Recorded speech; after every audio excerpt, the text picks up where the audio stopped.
नमस्कार दोस्तों। आज हम पढ़ने जा रहे हैं life process in animals class 7th का, जो कि एक बहुत ही ज़्यादा इम्पॉर्टेंट चैप्टर है हमारे हाफ ईयरली में आने वाले एग्ज़ाम्स के लिए। तो दोस्तों, सबसे पहले जो सवाल उठता है वह है कि लाइफ प्रोसेस का मतलब क्या होता है। तो लाइफ प्रोसेस का एक जो सिंपल डेफिनेशन है वह होता है कि लाइफ प्रोसेस एंड एनिमल्स का एक सिंपल डेफिनेशन है कि एनिमल्स वह क्या क्या काम करते हैं जिसकी वजह से वो ज़िंदा रह पाते हैं, उसे हम लाइफ प्रोसेस कहते हैं।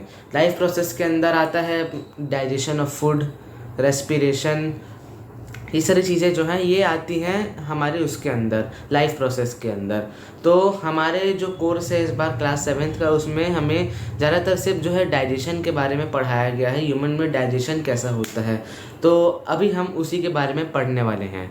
तो डाइजेशन जो होता है, बहुत सारे लोगों को लगता है कि डाइजेशन हमारे पेट से चालू होता है, हमारे स्टमक से, लेकिन ये एक्चुअली में साथ साथ गलत बात है, क्योंकि जो डाइजेशन है वह हमारे मुंह में ही चालू हो जाता है। डाइजेशन मतलब जो हमारा मुंह होता है उसमें सलाइवा पूरे टाइम आती रहती है। हमारे मुंह के पीछे साइड में दो ऐसी सलाइवरी ग्लैंड्स रहती हैं जो कि पूरे टाइम सलाइवा को सिक्रीट करती रहती हैं और हमारे मुंह को गीला रखी रहती हैं। तो जब भी हम खाना खाते हैं और खाने में जैसे स्टार्च रहता है, स्टार्च हमने उस वाले वीडियो में मैं बात करूँगा कि स्टार्च कैसे बनता है लाइफ प्रोसेस इन एनिमल्स वाले वीडियो में। तो जो हमारे खाने में जो स्टार्च रहता है कार्बोहाइड्रेट्स में मोस्टली, तो उस स्टार्च को ब्रेक डाउन करता है सलाइवा। कैसे? जब हम खाने को चबाते हैं तो खाना एकदम छोटे छोटे पीसेस में हो जाता है हमारे मुंह में, तो सलाइवा उसको और क्या बोलते हैं, रस में कर देती है एकदम, और हमारे मुंह के अंदर, ताकि वो अच्छे से जा पाए। तो सलाइवा के अंदर एक एंजाइम होता है जिसे हम कहते हैं अमाइलेज। तो अमाइलेज एंजाइम क्या करता है, जितना भी स्टार्च रहता है हमारे खाने के अंदर उसे वो ब्रेक डाउन कर देता है शुगर के अंदर। तो इसलिए जब भी हम कोई ऐसा खाना खाते हैं जिसमें स्टार्च होता है, जैसे कि फॉर एग्जांपल रोटी को ले लीजिए, चपाती को, तो अगर हम रोटी खाते हैं तो कुछ टाइम के बाद, चबाने के बाद, हमें रोटी हल्की सी मीठी लगने रहती है। क्यों? क्योंकि उसमें होता है स्टार्च, और स्टार्च को अमाइलेज कर देता है कन्वर्ट शुगर में, तो शुगर हमें ऑब्वियसली मीठी ही लगती है, इसलिए ऐसा होता है। उसके बाद जो खाना है वह यहाँ से नीचे जाता है, वहाँ जाता है पहले स्टमक में। स्टमक में किससे जाता है? ईसोफेगस नाम के एक पाइप से। तो ईसोफेगस एक्चुअली में 25 सेंटीमीटर लंबा एक पाइप रहता है जो कि हमारे मुंह से शुरू होकर यहाँ स्टमक के ऊपरी हिस्से तक रहता है, बाकी स्टमक से जुड़ा हुआ रहता है। अब ध्यान देने वाली बात ये है कि जो ईसोफेगस है, जिसे हम फूड पाइप भी कहते हैं, वह और जो हमारा विंड पाइप है जो कि हमारे लंग्स से कनेक्टेड रहता है, वह दोनों एक ही मतलब पाइप रहते हैं, वो दोनों कनेक्टेड रहते हैं। तो इसलिए कहा जाता है कि खाना खाते वक्त हमें बात नहीं करनी चाहिए, क्योंकि बात करने से बॉडी कंफ्यूज हो जाती है। तो एक्चुअली बीच में दोनों पाइप जुड़ी रहती है और उनके बीच में एक ऐसे गेट, ऐसे लिड टाइप का एक चीज़ रहता है जिसे शायद तक हम डिओड्रम कहते हैं। तो डिओड्रम जो है, जब हम खाना खाते हैं तो वो विंड पाइप के ऊपर ऐसे आ जाता है ढक्कन जैसे, ताकि जो खाना है वो उसके अंदर ना जाए। लेकिन अगर हम बात करते करते खाना खाएंगे तो उसकी जो शरीर कंफ्यूज हो जाएगा कि क्या करना है, इसलिए वो खुला रह जाता है और हम खाना हमारा विंड पाइप में जाके लंग्स में भी जा सकता है, जो कि बहुत ही हानिकारक है हमारे शरीर के लिए। इसलिए हमेशा एडवाइस करा जाता है कि खाना खाते वक्त बात नहीं करनी चाहिए। तो ये जो होता है हमारा ईसोफेगस, ये 25 सेंटीमीटर का होता है, तो खाना इससे नीचे जाता है। उसके बाद आता है एक स्मॉल मस्क्यूलर बैग, जिसे कि हम कहते हैं स्टमक। स्टमक को 1822 में डिस्कवर करा गया था, पहले से ही था वो।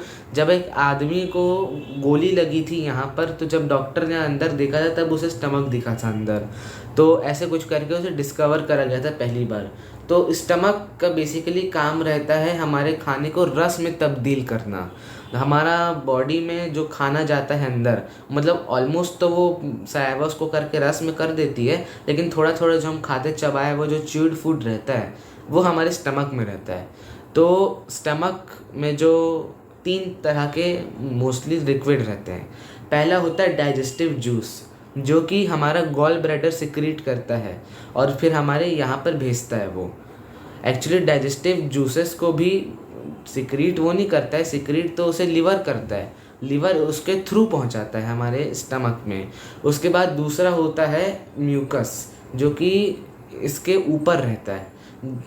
एक्चुअली इससे पहले था HCl यानी कि हाइड्रोक्लोरिक एसिड, जो कि हमारे स्टमक में रहता है, जो कि किसी जर्म्स को, बैक्टीरिया हमारे स्टमक में ना आ पाए उसे रोकने के लिए वह रहता है। तो HCl अब बहुत ताकतवर है, आपको पता है हाइड्रोक्लोरिक एसिड, तो वो हमारे शरीर के जो स्टमक है उसको जला भी सकता है। इसलिए हमारे शरीर में एक म्यूकस नाम की चीज़ रहती है जो कि स्टमक में रहती है, जो कि उसकी पूरी लाइनिंग पे ऐसे बिखरी, मतलब उसे बिछी हुई रहती है, ताकि जो हाइड्रोक्लोरिक एसिड है वो हमारे इसको डैमेज ना कर पाए स्टमक को। वरना आप सोच ही सकते हैं कितना ज़्यादा वो होगा हमें दर्द अगर वो ऐसा होगा तो।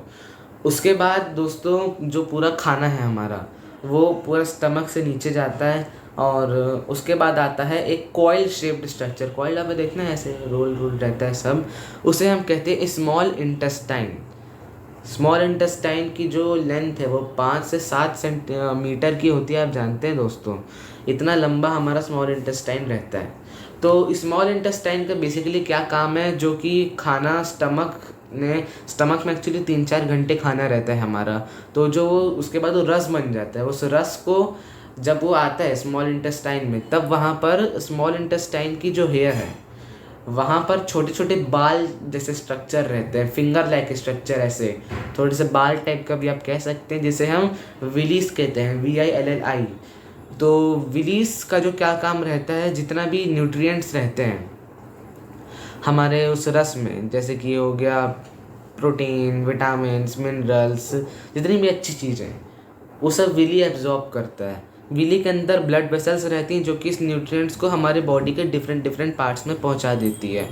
तो विली का ये काम है। उसके बाद दोस्तों ये हमारा खाना पूरा एब्जॉर्ब हो गया, तो हम जब खाने को मुंह में लेते हैं, जब मुंह में लिए उसे हम कहते हैं इंजेशन, यानी कि खाने को मुंह में लेना।